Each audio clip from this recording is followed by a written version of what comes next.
नमस्कार। आज हम एक ऐसे अद्भुत और शक्तिशाली किरदार की कहानी में उतरेंगे जिनके बारे में कई कहानियां हैं, लेकिन जिनकी पूरी सच्चाई शायद ही कोई जानता हो। हम बात कर रहे हैं भगवान परशुराम की। तो सबसे बड़ा सवाल यही उठता है कि वो असल में कौन थे। क्या वो सिर्फ अपने प्रचंड क्रोध के लिए जाने जाते थे, या फिर एक ऐसे अमर योद्धा थे जो न्याय के लिए किसी भी हद तक जा सकते थे। चलिए आज इसी सवाल का जवाब ढूंढते हैं।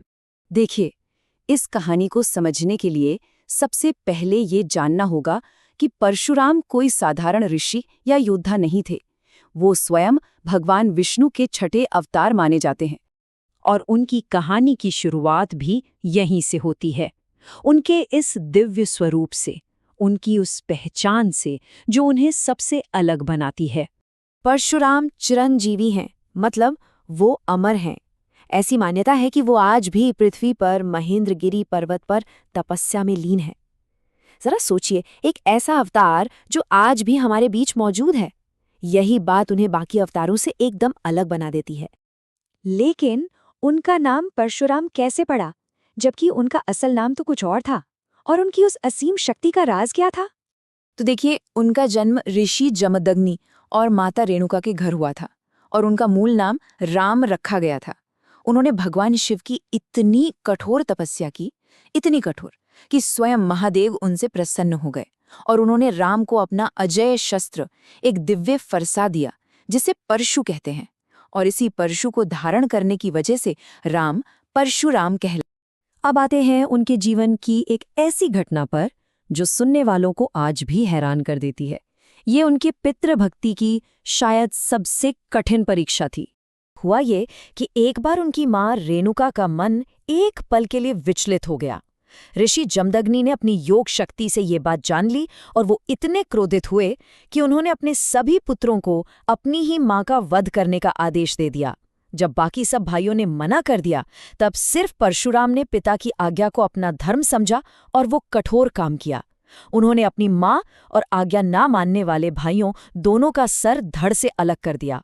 लेकिन कहानी यहीं खत्म नहीं होती। उनके पिता इस आज्ञाकारिता से इतने प्रसन्न हुए कि उन्होंने परशुराम को एक वरदान मांगने को कहा। और यहाँ परशुराम की बुद्धिमत्ता और अपने परिवार के लिए उनका प्रेम देखिए। उन्होंने वरदान में मांगा कि उनकी माँ और भाई फिर से जीवित हो जाएं और उन्हें इस पूरी घटना की कोई याद भी न रहे।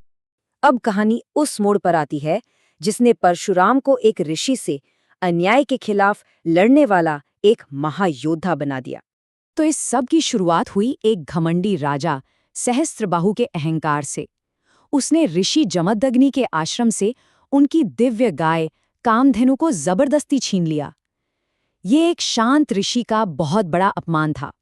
परशुराम ने सहस्त्रबाहु का वध करके गाय तो वापस ले ली, पर बदले की आग बुझी नहीं, बल्कि और भड़क उठी। उस राजा के बेटों ने कायरता से ध्यान में बैठे निहत्ते ऋषि जमदग्नि की हत्या कर दी।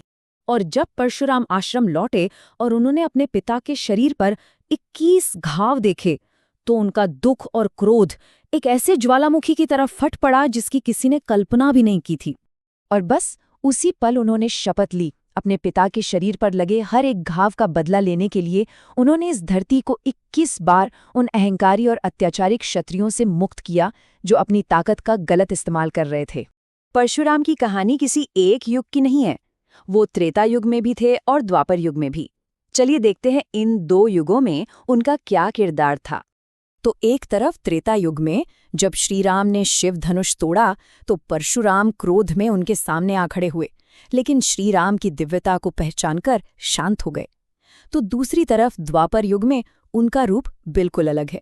यहाँ वो भीष्म, द्रोणाचार्य और कर्ण जैसे महान योद्धाओं के गुरु हैं। हाँ, वही कर्ण जिसे उन्होंने झूठ बोलकर ज्ञान लेने की वजह से श्राप भी दिया था कि वो सबसे जरूरी समय पर अपनी विद्या भूल जाएगा। तो घूम फिरकर हम वापस उसी पहले सवाल पर आते हैं। इन सब कहानियों के बाद भगवान परशुराम को आखिर किस रूप में देखा जाए? तो क्या वो सिर्फ क्रोध का प्रतीक थे? शायद नहीं। वो क्रोध से कहीं बढ़कर थे। वो अन्याय के खिलाफ एक आवाज थे, एक ऐसे योद्धा जिसमें ब्राह्मण का ज्ञान और क्षत्रिय का शौर्य दोनों था। वो पितृभक्ति का सबसे बड़ा उदाहरण थे और कहते हैं उनकी कहानी अभी खत्म नहीं हुई है। वो आज भी कल्कि के गुरु बनने की प्रतीक्षा कर रहे हैं, जो विष्णु के अंतिम अवतार होंगे। उनका चरित्र इतना गहरा है कि हर कहानी एक नया सवाल पैदा करती है। जैसे कि एक सवाल ये भी है कि आखिर ऐसा क्या हुआ था कि भगवान परशुराम और उनके ही प्रिय शिष्य भीष्म पितामह के बीच इतना भयानक युद्ध हुआ। ये कहानी उनके सिद्धांतों और उनकी शक्ति की एक अलग ही मिसाल है।